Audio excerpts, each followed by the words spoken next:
नजमतुन सबक एमूज वह क्या? गुरूर का अंजाम। ये एक पुराने ज़माने की बात है। एक शहर में फरमान शाह नामी एक बादशाह हुकूमत करता था। वो बेहद दौलतमंद, ताकतवर और ज़हीन शख्स था, लेकिन इसकी एक बड़ी कमज़ोरी थी, गुरूर। वो अपने आप को दुनिया का सबसे बड़ा और अक्लमंद इंसान समझता था। अपने महल की ऊंची दीवारों से नीचे झांकता तो इसे आम लोग कीड़े मकोड़े महसूस होते।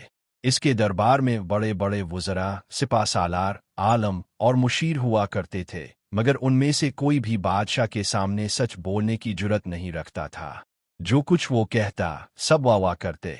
फरमान शाह की एक आदत ये थी कि रोज़ाना महल के बाग में चहल कदमी करता और दरबारी कसीदा गो इसके कसीदे पढ़ते। एक दिन वो बाग में बैठा था कि एक बूढ़ा दरवेश पास से गुजरा।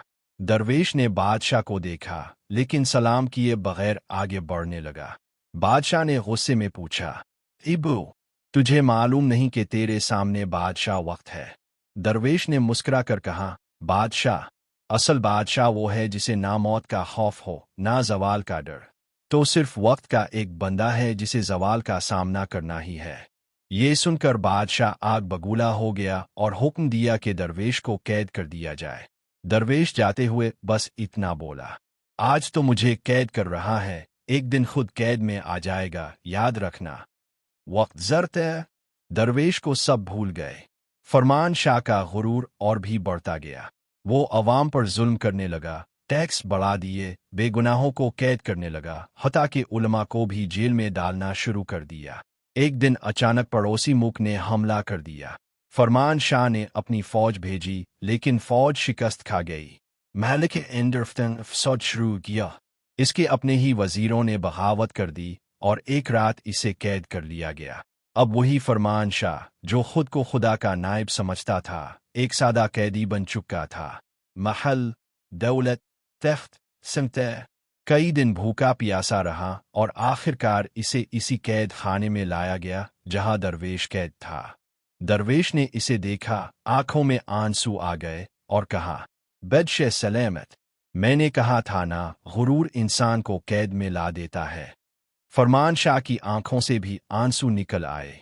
इसने दरवेश के पाँव पकड़े और कहा, मैंने सब कुछ खो दिया, क्या मेरे लिए कोई राह नजात है? दरवेश ने कहा, अगर तो सिद्ध दिल से तौबा करे, अल्लाह से मुआफ़ी मांगे और आइंदा हक ओ अदल पर चले, तो अल्लाह ज़रूर मुआफ़ कर देता है। फरमान शाह ने सच्चे दिल से तौबा की। इसे दरवेश के साथ कैद खाने में वक्त गुजारना पड़ा, लेकिन इसने दीन, सच्चाई और आजिज़ी का इल्म सीखा। कई साल बाद जब मुल्क दोबारा अमन में आया तो अवाम ने दरवेश के मशवरे से फरमान शाह को दोबारा बादशाह बनाया, लेकिन अब वो पहले जैसा बादशाह नहीं था। वो हर काम मशवरे से करता, उलमा की इज्जत करता, यतीमों की मदद करता, गरीबों पर रहम करता। अब वो वाकई अवाम का खैर खा था। लू अस नजमतुन फिरमैन आदलिन नजमतुन नली। इसने अपने बाकी मानदा दिन अल्लाह की रज़ा और लोगों की खिदमत में गुजारे। नजमतुन सबक। ये वाक़या हमें सिखाता है कि गुरूर, तकब्बुर और जुल्म का अंजाम ज़िल्लत और रुसवाई होता है। ताकत और दौलत आर्जी हैं, असल दौलत आजिज़ी, अदल और अल्लाह का खौफ है। जो इंसान अपने इख्तियार को मखलूक की खिदमत में लगाता है, वही असल बादशाह होता है।